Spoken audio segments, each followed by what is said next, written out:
শিলিগুড়িতে পরিশ্রুত পানীয় জল সরবরাহ নিয়ে শুরু হয়েছে রাজনীতি। দোষারোপ পাল্টা দোষারোপের পরিণতিতে শুরু হয়েছে রীতিমতো চাপানোউতর। নীলকণ্ঠ মেয়র, উত্তরসূরির পাপের বোঝা বহন করতে হচ্ছে আমাদের হতে হচ্ছে নীলকণ্ঠ। সাত সকালে নিজের ওয়ার্ডে জল সমস্যা মেটাতে গিয়ে এমনটাই মন্তব্য করলেন শহরের মেয়র গৌতম দেব। শহর জুড়ে চলছে তীব্র জল সংকট, মূলত অপরিশ্রুত ও পানির অযোগ্য। এমনটাই বুধবার গৌতম দেব সাংবাদিক সম্মেলন করে ঘোষণা করতে শহরে শুরু হয় জলের জন্য হাহাকার। তবে পুরসভার পক্ষ থেকে মানুষের তৃষ্ণা মেটাতে জলের পাউচ প্যাক ও জলের ট্যাঙ্কি বিভিন্ন ওয়ার্ডে পাঠিয়ে জলের সমস্যার সমাধানের চেষ্টা চালিয়ে গিয়েছে শিলিগুড়ি পুর নিগম। শুক্রবার নিজের 33 নম্বর ওয়ার্ডে জলের পাউচ ও ট্যাঙ্ক নিয়ে সকাল সকাল হাজির হন ওয়ার্ড কাউন্সিলর তথা মেয়র গৌতম দেব। বিভিন্ন এলাকা ঘুরে ঘুরে প্রয়োজনীয় মানুষের হাতে জলের পাউচ তুলে দেন, পাশাপাশি জলের ট্যাঙ্ক দিয়েও জল পরিষেবা অক্ষুণ্ণ রাখেন। শহরের জল সমস্যা সম্বন্ধে মেয়র জানান, উত্তরসূরির পাপের ফল আমাদের বহন করতে হচ্ছে, আমাদের শিব ঠাকুরের মতো নীলকণ্ঠ হতে হচ্ছে। তবে খুব শীঘ্রই জল যন্ত্রণা থেকে মুক্তি পাবেন শহরবাসী বলেও জানান তিনি। বর্তমানে কি পরিস্থিতি রয়েছে পানীয় জলের? দেখুন, পানীয় জল 55 মিলিয়ন লিটার জল উৎপাদিত হয় এবং সেই জল মানুষের বাড়িতে পৌঁছয়। কোনো মেকানিজমেই 55 মিলিয়ন লিটার জল মানুষের বাড়িতে পৌঁছানো সম্ভব নয়।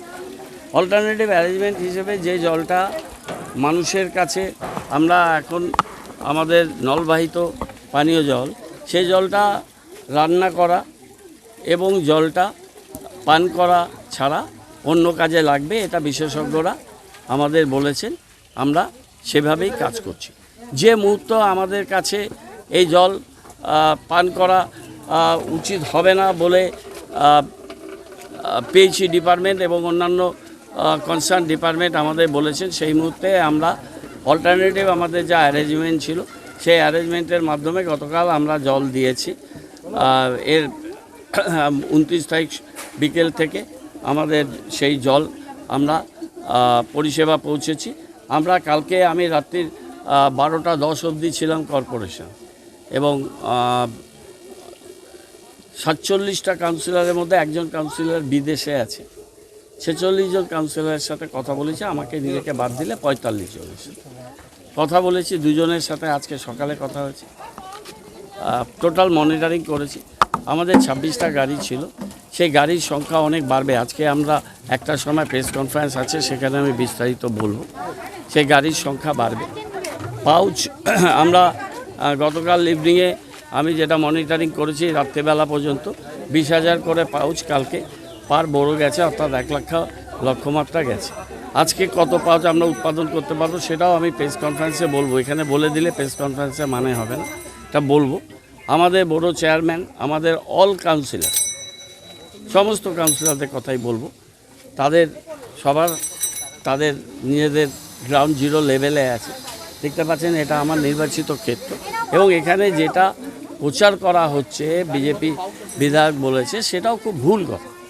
সেটা হচ্ছে এখানে একটা বিস্তীর্ণ এলাকায় জল সরবরাহ, যারা 33-এ থাকে তারা জানেন, হনুমান মন্দিরের কাছে বঙ্কিমচন্দ্র সরণি এই দিকটায় বন্ধ হয়ে গেছিলো 15 দিন ধরে চেষ্টা করে। আজকে থেকে 3 মাস আগে সেখানে জল কেন বন্ধ হয়ে গেল জানা গেল না।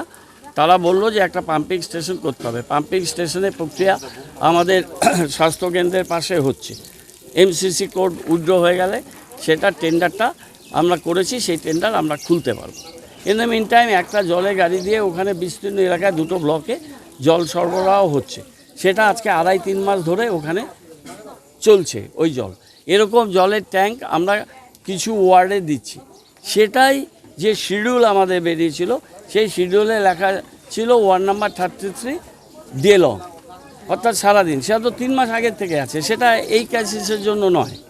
এবং কালকে রিভাইজ যে লিস্ট সেটা কমিশনার প্রকাশ করেছেন এবং কালকে রাত্রেবেলা আমি যখন আমি শিডিউলটা দিইনি কিন্তু আমি বক্তব্যটা দিয়েছি, যেটা আমাদের পেজে গেছে কর্পোরেশনে, তখন কিন্তু রাত্রি প্রায় 11:30 পৌনে 12টা আমি কর্পোরেশন থেকে তখন বাড়ি on the way to my home casual ডেসেই কালকে ছিলাম। দেখবেন যে মানুষের কোনো প্রবলেম তো একটা হবে। 55 ml থেকে জলটা আমরা অল্টারনেটিভভাবে দিচ্ছি, প্লাস শহরে 10টা জায়গায় আমাদের ডিপ টিউবওয়েল আছে, সেই ডিপ টিউবওয়েল থেকে আমরা জল দিচ্ছি। যেমন 44-এ ডিপ টিউবওয়েল থেকে জল দেওয়া যাচ্ছে, 2-এ বাঘাযতীন কলোনি ডিপ টিউবওয়েল থেকে জল দেওয়া যাচ্ছে। এরকম যে জায়গাগুলো আছে তার সন্নিহিত এলাকায় ওখান থেকে জল যাচ্ছে। আমাদের অল্টারনেটিভ এই মেকানিজমগুলো আছে। সুতরাং মানুষ, আমি ঘুরেছি কালকে পুরো, আমাদের টিম, আমার ডেপুটি মেয়র, আমাদের এমআইসি, ওয়াটার কনজারভেন্সি, ওরা গেছে বোরোতে, আমি বোরোতে গেছি, আজকেও আমরা যাব। 3টে আরও ইউনিট নিয়ে আসা হয়েছে, যেটা দিয়ে পাউচ আরও তৈরি হবে। ডিটেলটা আমি একটার সময় বলবো আজকে আমরা। আর সেটা হবে, ট্যাঙ্কের সংখ্যা বাড়ানোর জন্য মনিটরিং হয়েছে। আরও অনেক, কালকে কলকাতা প্রশাসনের শীর্ষ প্রশাসন যিনি চালান তার সাথে আমার বহুবার কালকে কথা হয়েছে। সবটাই আমরা আজকে আমাদের প্রেস কনফারেন্সে বলবো। মানুষ কিন্তু খুব সহনশীল, আমরা অত্যন্ত কৃতজ্ঞ মানুষের কাছে যে মানুষ এই যে অসুবিধাটা সাময়িক, সেই অসুবিধাটা মানুষ গ্রহণ করছে, মানুষ সেটাকে সহন করছে। কারণ মানুষ দেখেছে যে ডে 1 থেকে আপ্রাণ চেষ্টা করেছি, জল সরবরাহ সঠিকভাবে ছিল। যে সময় জল সরবরাহটা বিপদচিহ্ন ছুঁয়েছে, সেই মাত্র মানুষকে বলা হয়েছে, কোনো জিনিস গোপন করিনি, কোনো জিনিস মানুষকে আড়াল করা হয়নি, মানুষের কাছে পৌঁছেছে। যারা কালকে হিংসাত্মক বিক্ষোভ দেখিয়েছে, এই ধরনের বিক্ষোভ দেখাতে এবং গ্রহণ করতে আমি অভ্যস্ত না। আমি ছাত্র রাজনীতি করে রাজনীতি 50 বছর পার করেছি। জীবনের 4বার আমাকে সিপিএম পায় অধ্যমিত করে দিয়েছে, সেগুলো সমস্ত রেকর্ড আছে, কিন্তু আমি সেটা তাদের উপরে করতে চাই না। কালকে বর্ষিয়ার নেতা অশোকবাবু, নেতা বলা যাবে কি না আমি তাকে এখন জানি না, রিজেক্টেড লিডার অশোকবাবু, যিনি ভোটে জামানত বাজেয়াপ্ত হয়ে গেছে শিলিগুড়িতে, যিনি একটা পুরো নির্বাচনে জিততে পারেন না, তিনি কালকে যে বিবৃতি দিয়েছেন তার প্রেজেন্সে, সমন পাঠকের প্রেজেন্সে এবং তাদের জীবেশ বাবুর প্রেজেন্সে, এই 3 নেতার প্রেজেন্সে তারা আমাকে যেভাবে কালকে এরা লাঞ্ছিত করেছে, অপমানিত করেছে, ধাক্কাধাক্কি করেছে, সেটা মানুষের চোখের কাছে আছে। আর গৌতম দেব কোথাও পালিয়ে যায় না, এটা ভালো করে কান খুলে শুনে রাখুন। জীবন থাকতে আমি কোনো জায়গাতে রিট্রিট করি না, পালিয়ে যাই না, আমি স্পটে থাকি। কালকেও স্পটে ছিলাম, যখন মহিলারা কিছু লোক গাড়ির সামনে বসে পড়েছে, আমি তো তাদের গায়ের উপর দিয়ে গাড়ি নিয়ে যেতে পারবো না, আমি হেঁটে গেছি। যখন তারা অপ্রাসঙ্গিক কথা বলছে তখন আবার আমি ব্যাক করে এসেছি। আমার সামনের দিকে পুরোটা কাটা আছে, এখানে বাইপাস আছে এতটুকু, 2 বছর হয়েছে, আমার পোস্টেড অপারেশন আছে, ম্যালিগ্ন্যান্টের পেশেন্ট আছে। সিপিএমের হেন বিরোধী দল, এই আগমার্কা বিরোধী দল, যারা 0 আছে মাইনাসে চলে যাবে, 2টো বিরোধী দল যারা জোটবদ্ধভাবে আছে, নামই নিতে ইচ্ছে করে না, 0 থেকে মাইনাসে যাবে। আর তাদের সহযোগী দল, তাদের অসুবিধা আছে। আর 2-একটা প্রেস মিডিয়া, সব না, ম্যাক্সিমাম প্রেস মিডিয়া তারা তাদের মতো করে লিখেছেন। সংবাদ মাধ্যম কি পরিবেশন করবেন সংবাদ, সেটা তো আমি তাদেরকে ঠিক করে দিতে পারবো না। 2-একটা সংবাদ মাধ্যমে তারা প্রচেষ্টাটা, সেই প্রচেষ্টাটা কতখানি আন্তরিক, মানুষের কাছে বিষয়টা একটা প্রাকৃতিক দুর্যোগ, সেই দুর্যোগে কাছে মানুষ অসহায় হয়ে যায়, সেইখানে উইশ হান্টিং না করে কিভাবে সেই সমস্যাটার সমাধান করা যাবে সেইটা না দেখে কেউ করেছে, এবং তারা অনেক বেশি আতঙ্ক সৃষ্টি করছে, তারা অনেক পুরনো রেফারেন্স টেনে প্রবন্ধ বার করছে, সেটা তাদের অধিকার, তারা করতে পারে, সেটা নিয়ে আমি বলার কেউ নই। কিন্তু এটা আমাকে ব্যথিত করেছে। আমরা মানুষ এটা সহ্য করছেন, আর 2 দিন 2.5 দিন এই জল যন্ত্রণা থাকবে। আমরা আগেই মানুষের কাছে ক্ষমা চেয়েছি, এটা আমাদের অপরাধ নয়, এটা আমাদের উত্তরসূরিদের পাপের বোঝা আমাদের বহন করতে হচ্ছে, আমাদের নীলকণ্ঠ হতে হচ্ছে। আমাদের উত্তরসূরি যারা চিৎকার করছিল, তাদের পাপ, তাদের অপদার্থতা, তাদের ব্যর্থতা, তাদের ইনঅ্যাকশান, তাদের 41 বছর 45 বছর কর্পোরেশন এবং সরকারের একটা বৃহৎ অংশে তাদের থাকা জনপ্রতিনিধি হিসাবে এসজেডিএ এবং ইউডিএমে, তারা শিলিগুড়ি শহরে এই যন্ত্রণা তৈরি করেছেন। যেখান থেকে আমরা বেরিয়ে যাওয়ার প্রচেষ্টা নিচ্ছি আমরা মানুষ। হ্যাঁ বলুন। বিকল্পভাবে যে জলের ব্যবস্থা করা হচ্ছে সেটা পর্যাপ্ত করে সাধারণ মানুষ সম্ভব? আমি তো বললাম যে 55 ml তো আমি পৌঁছাতে পারবো না। আমাদের অল্টারনেটিভ মেজারমেন্টে যা জল পাঠিয়েছি আর জলটা অন্য পারপাসে ব্যবহার করা যাচ্ছে।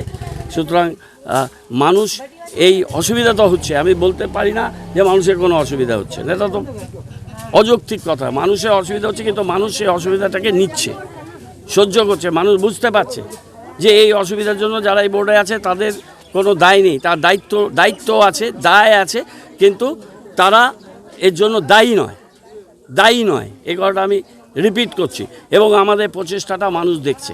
আমি শিলিগুড়িতে বড় হয়েছে, জন্ম হয়েছে, এখানেই মৃত্যু হবে। শিলিগুড়ির মানুষের সাথে আত্মিক যোগাযোগ আছে। আমি জানি শিলিগুড়ির মানুষ, তাদের মনোভাব, তারা এটা আমাদের সহযোগী হিসেবে তারা এই ভূমিকা পালন করছেন। কিছু সংবাদ মাধ্যম আর কিছু রাজনৈতিক দলের সমস্যা আছে, সেটা আমি ছুঁয়ে যেতে পারবো না। তাদের প্রতি শুভেচ্ছা থাকলো, তারা ভালো থাকুন, আনন্দে থাকুন।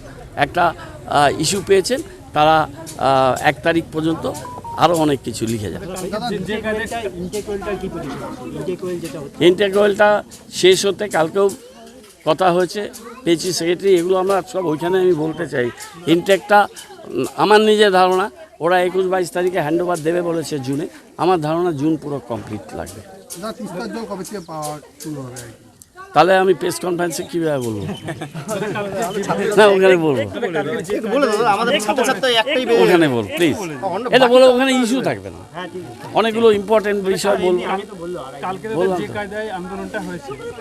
শিলিগুড়ি থেকে নিজস্ব প্রতিনিধি রিপোর্ট, টাইমস 14 বাংলা। আপনি কি কিডনি রোগে ভুগছেন? তাহলে আর দেরি না করে আজই আসুন আপনার এলাকার একমাত্র বিশ্বস্ত প্রতিষ্ঠান জীবন রেখাতে। এখানে বিশেষজ্ঞ নেফ্রোলজিস্ট ডাক্তাররা লেজার ট্রিটমেন্টের মাধ্যমে রোগীদের সমস্ত ধরনের কিডনির এবং প্রোস্টেটের অপারেশন করে থাকেন।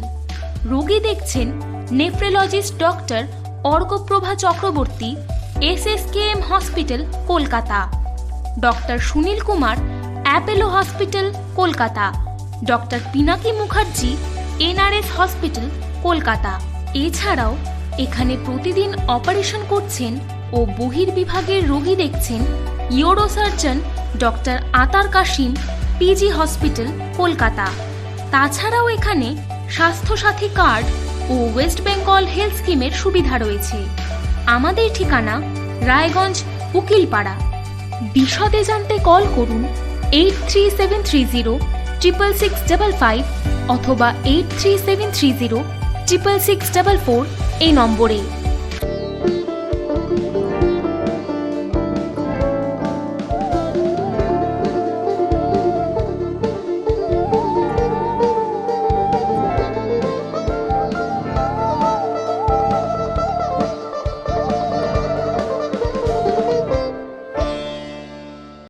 আপনি কি চাকরি পরীক্ষার্থী? চাকরি পরীক্ষার বই খুঁজছেন? তাহলে আজই চলে আসুন সৌর বুক অ্যান্ড ম্যাগাজিন সেন্টারে। এখানে BSc, WBCS, bank, rail, ICDS, nursing, ANM এবং GNM সহ কেন্দ্রীয় ও রাজ্য সরকারি সকল চাকরির পরীক্ষার বই ও ম্যাগাজিন পাওয়া যায়। আমাদের ঠিকানা ঘড়িমোড়, মোহনবাটি, রায়গঞ্জ। বিস্তারিত জানতে যোগাযোগ করুন 9002904090 অথবা 9434347016।